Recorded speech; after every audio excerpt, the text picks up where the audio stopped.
En 2025 me leí 48 libros y eso para mí es un gran logro porque soy una persona que suele leer en torno a unos 10 libros al año y además soy una persona que lee bastante lento. Antes de empezar quiero hacer un pequeño disclaimer y es que no considero que haya un número correcto de cuántos libros te debes leer. No considero que haya muchos, que haya pocos. Para mí 48 está bien, pero no es el número, sino el hecho de que recuperé mi hábito de lectura y algo importante para mí es en 2025 logré leer todos los días. Todos, sin excepción. Ha habido días en los que igual he leído un par de páginas y luego días en los que posiblemente me haya leído 5 o 6 capítulos. Voy a hacer un pequeño resumen de los mejores libros que me he leído o mis libros favoritos de cada mes de 2025. Empezamos con enero y en enero me leí El secreto de la asistenta de Frida McFadden, que es la segunda parte de la trilogía de la asistenta. Y además ahora hace poco ha salido la película del primero. Así que bueno, esta es la segunda parte. Para mí es el mejor de los tres. También hay un pequeño libro, un pequeño relato que va entre el primero, no, entre el segundo y el tercero, perdón. El secreto de la asistenta sigue un poco la misma mecánica que siempre con Frida McFadden y es que Millie es la asistenta, llega a una nueva casa en la que tiene que trabajar y empieza a desentrañar un misterio. Ya sabéis, un thriller como siempre con Frida McFadden. En febrero me leí If I Was Your Girl de Meredith Russo. If I Was Your Girl es una novela, un coming of age, o es lo mismo, una especie de novela juvenil sobre una chica que llega a un nuevo instituto, llega a una nueva ciudad porque ahora se ha mudado y en lugar de vivir con su madre vive con su padre. A todo esto, por si fuera poco, el drama de la adolescencia, el cambiar de instituto, de ciudad, hacer nuevos amigos y todo esto, tenemos que añadirle un detalle que no os he mencionado, que es que la protagonista además es una chica trans. Entonces tiene que transitar, nunca mejor dicho, por la adolescencia con el añadido de estar transicionando y bueno, tener también pues una disforia de género y demás. A mí personalmente me ha gustado muchísimo, porque bueno, ya lo veréis en otros libros, pero me ha gustado mucho ir incluyendo un poco más de diversidad de voces y narrativas en los libros que me he leído en 2025. En febrero tengo una mención especial a Another Day, que es la segunda parte de Everyday de David Levitan.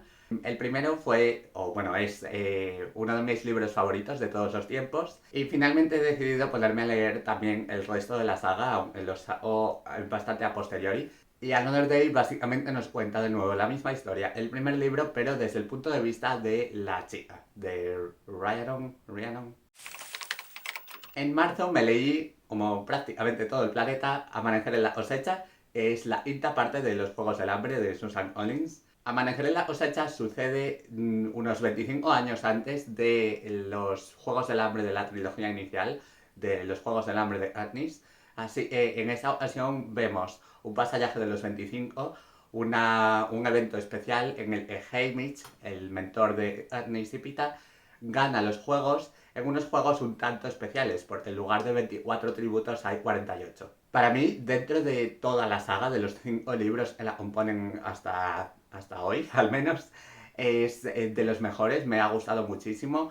El cuarto no me gustó tanto, pero es el quinto ha recuperado todo lo de la trilogía inicial y más. El regalo que sigue dando. En abril leí The Midnight Library de Matt Haig. En castellano creo que se llama La Biblioteca de la Medianoche. Este libro es un poco especial porque parece ser que o lo amas o lo odias. En mi caso estoy en el primer grupo porque me gustó muchísimo, pero puedo entender que haya gente a algo tan emocional e incluso podríamos decir reflexivo, espiritual, les puede echar un poco para atrás. La premisa de este libro es que la protagonista empieza intentando desvivirse y el resto de la novela vamos viendo cuál es su camino para decidir si sigue adelante con su vida o sigue adelante con su desvivimiento. Pese a que puede parecer un tema bastante duro, es decir, a mí me gustó mucho porque es como muy reflexivo, pero en un sentido esperanzador, optimista, me gusta muchísimo y creo que todo el mundo debería leerlo, la verdad. Aunque entiendo que puede resultar triggering para alguna persona que esté pasando por un posiblemente sus peores momentos. Luego en abril tengo un segundo libro que debería considerar mi favorito, porque es de mis favoritos de todo el año, y es Adabres y Sito de Agustina Mazterrica. Es una novela de una autora argentina que ha ganado varios premios, y en los últimos 2 o 3 años la verdad es que está en todas partes. De hecho, si no recuerdo mal, creo que está siendo adaptada para una película o una serie. A ver, y si asistimos a una sociedad en un futuro cercano en el que no podemos, debido a un virus o una enfermedad, no podemos comernos la carne de los animales y por tanto modificamos nuestra sociedad para que parte de la humanidad sea criada como ganado, para comérnoslos. Así de primeras puede parecer un libro un tanto gore, pero no lo es tanto realmente.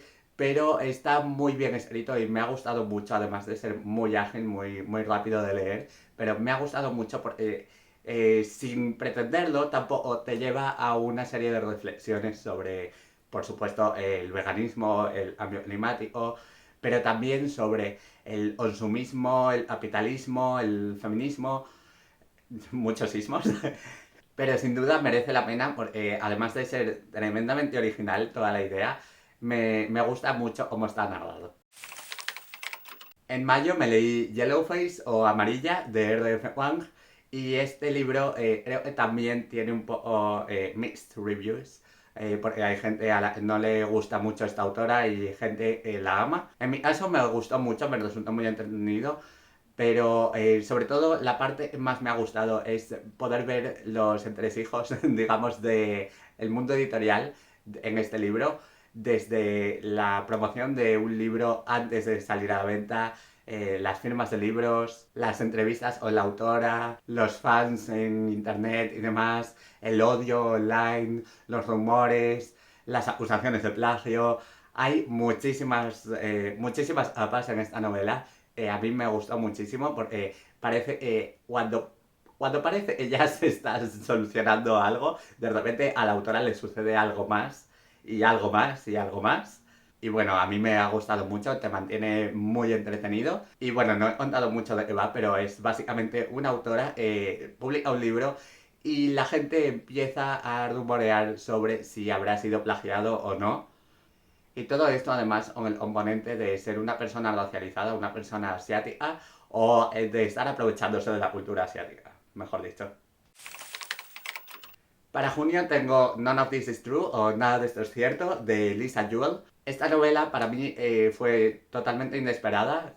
Había leído, estaba bastante bien, pero me ha gustado muchísimo. Sobre todo os va a gustar si os interesa el mundo de los podcasts y documentales de True Crime y demás. Y para mí lo más importante de este libro es como muy actual, porque tenemos una historia contada desde más o menos desde 2 puntos de vista y van alternándose. Y esto cuadra bastante con lo que estamos viviendo hoy en día.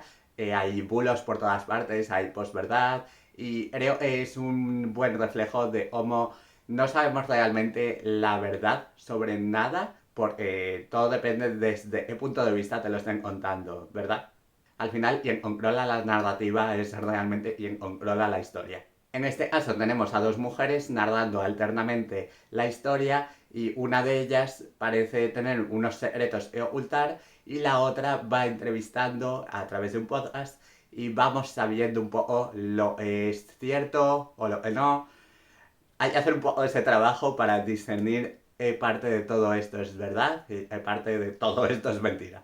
En junio también me leí La señora March de Virginia Feito y también me ha gustado mucho. Es una novela en la que exploramos el tema del female rage o la furia femenina. Y para mí fue un descubrimiento porque normalmente estoy acostumbrado a ir con el protagonista o la protagonista desde el principio, con empatizar con ellos y seguirles allá donde vayan. Pero en el caso de la señora March, estamos ante una mujer que está un poco desquiciada, empieza a paranoiarse, hay un personaje de la última novela de su marido, está basado en ella, y esto no cumple las expectativas que ella tiene de cómo se proyecta al resto. Así que a lo largo del libro vamos, al final sí que vas empatizando un poco con ella, pero vamos viendo cómo esta mujer por una madriguera en la, se va paranoiando más todo el tiempo, o cómo todo el mundo es ese personaje y no como ella quiere que la vean. Intenta siempre mantener las apariencias de ser una mujer perfecta, la ama de casa perfecta, la mujer perfecta. Y todo esto va haciendo en su cabeza se monte toda una película. La verdad, Oscar a la peli que te has montado, tía. En julio, en pleno veranito, me leí La mala costumbre de Alana Portero. Este libro es archiconocido porque hasta Dua Lipa lo ha tenido en su club de lectura, aunque no lo sigo, pero bueno. Y a mí personalmente me gustó mucho porque es una historia contada desde el punto de vista de una mujer trans en la transición española y en los primeros años del siglo XXI. Así que no solamente estamos viviendo al inicio de su transición, pero también a la gentrificación de los barrios periféricos de Madrid y cómo ahora ya los consideramos parte del centro, parte de ese mapa eterno de Airbnb. Pero en aquel momento estaban luchando por ese reconocimiento por parte de la Comunidad de Madrid, del Ayuntamiento y por sus recursos. A todo esto le añadimos además que es una mujer trans en un momento en el que España va dando pequeñitos pasos, pero bueno, como sabemos todavía queda mucho por hacer y más aún quedaba en el momento. El siguiente es I Wish You All the Best de Mason Deaver o Dever. No estoy seguro de si se ha publicado en castellano, si lo han hecho, lo pondré por aquí. Y I Wish You All the Best es una novela protagonizada por un personaje no binario. No me acuerdo de su nombre, lo siento. Pero bueno, volvemos a tener un poco la misma dinámica con el de If I Was Your Girl. Este personaje se muda a otra ciudad, se muda con su hermana y además, pues claro, tiene que empezar a asistir a las clases en un nuevo instituto. Poco a poco vamos viendo cómo esta persona va contándole sobre su identidad de género a distintos personajes y vamos viendo cómo en su mente hacen un poco el puzzle para encajar las piezas y entender supone ser una persona no binaria. Al final creo que es algo que puede resultar ligeramente más complejo para las personas transbinarias, porque al final toda la sociedad está montada dentro de un binarismo, o eres una cosa u otra, ¿no? Pero realmente no es así, está el no binarismo y en este libro vemos un poco cómo puede ser de complicado para la gente acabar de entender hay gente fuera del binarismo. Pero me ha gustado mucho porque realmente es bastante esperanzador y bastante positivo, ya que al final casi todos los personajes hacen un poco ese viaje de entenderlo y con el máximo respeto y demás tratan a esta persona como debe ser. En agosto me leí Verity de Olin Hoover. Sé que esta autora no es del agrado de todo el mundo, pero a mí esta novela me gustó bastante. He de decir, me sobraban un poquito algunas escenas, eran un poco más eróticas, pero no es un libro erótico, en cualquier caso es un thriller. Y sí que hay algunas escenas que son un poco explícitas, pero bueno, supongo que son cosas que pasan, no te sacan de la historia tampoco, no aportan demasiado, pero bueno. En Verity tenemos a una autora fantasma es contratada para terminar la obra de otra autora que se ha quedado en coma. Entonces esta se muda a la casa de la autora comatosa y empieza a rebuscar por su despacho para leer las notas que tiene sobre su próxima novela y demás para terminarla. Y a lo largo de esta especie de investigación va descubriendo un poco los secretos de esta mujer y por qué acabó en coma. Para mí es un thriller, me mantuvo tan enganchado como los de Frida McFadden, pero de una manera el giro final del libro no te lo ves venir igualmente, pero me parece mejor traído. En los de Frida McFadden me parece improvisa un poco. En septiembre me leí Solas en el silencio de Silvia Echaurdondo. Me gustó mucho porque es la primera novela publicada por la autora, espero que no sea la última. Y trata precisamente la historia de una serie de mujeres en un pueblo del País Vasco. Y vamos viendo cómo todas sus historias se van entrelazando un poco. Vamos viendo también cómo algunas conocen un poco de la historia de otras por rumores del pueblo y demás. Pero al final está contando la historia bastante dura de una serie de mujeres, madres solteras, víctimas de violencia, etcétera. Y sin duda una de las mejores novelas que he leído el año pasado. También una mención especial al libro, o bueno, a la novela Ansia de Nara Álvarez, también su primera novela publicada. Y en este caso tenemos también un poquito de thriller, pero combina a la perfección ese thriller con todo este universo de Nara Álvarez, de cultura popular, de grandes referentes, de misterio, costumbrismo y demás. Y para mí es como si te estuviera contando una historia a una amiga prácticamente. La verdad es que se lo recomendaría a cualquiera. Desde luego yo se lo recomendaría a mis amigas y a mi hermana probablemente, porque creo que les encantaría.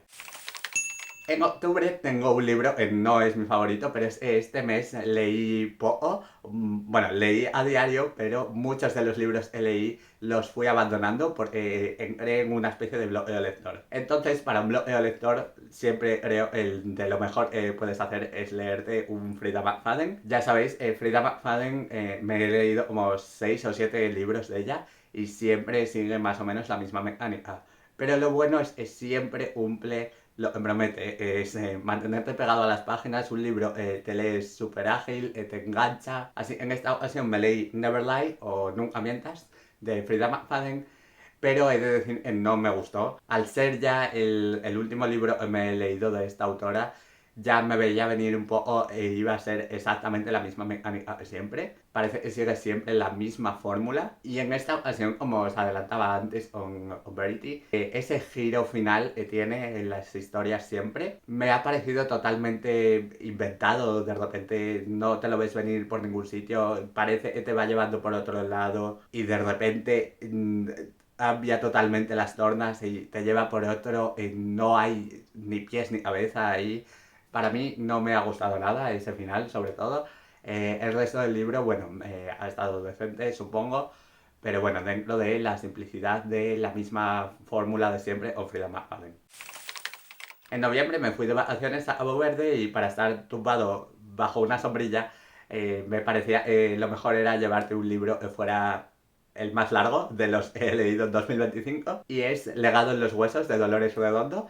Tal vez lo conozcáis porque, bueno, hace unos años se hicieron las películas de toda la trilogía, pero es el segundo de la trilogía del Baztán, así es la continuación a El Guardián Invisible. De nuevo seguimos a la inspectora Salazar en esa investigación para desentrañar el misterio, en este caso un misterio que ya nos habían dejado un poco al final del anterior libro, y es la aparición de una serie de huesos humanos, obviamente, en una cueva en el Valle del Baztán.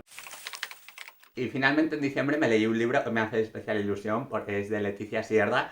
Leticia Sierra es una autora asturiana y además todos sus libros están precisamente inspirados en Asturias, están basados en Asturias. En esta ocasión me leí Animal y me gustó mucho, es de nuevo otro thriller. En este caso seguimos a una periodista de un periódico local de un pequeño pueblo de Asturias que empieza a desentrañar un poco el misterio de un asesinato. Para mí es de los mejores libros que he leído de ella, porque ahora mismo acabo de terminar de leerme otro y este no me ha gustado tanto, pero Animal me gustó muchísimo, fue la mejor manera para mí de acabar el 2025 y me gustó mucho porque además lo ves todo desde el punto de vista de una periodista joven a la que en un principio como en nadie toma en serio, pero es que pronto te vas dando cuenta de que la tía es increíble porque adelanta por la derecha a los policías en la investigación del crimen, así que merece la pena totalmente leérselo. Y ese diseño de cubierta, por Dios, es precioso. Y estas han sido mis mejores lecturas de 2025. Si os habéis leído alguno podéis dejármelo en los comentarios, o si tenéis alguna otra recomendación un poco en ese estilo de libros, pues ya sabéis, podéis dejármelo ahí debajo. Gracias.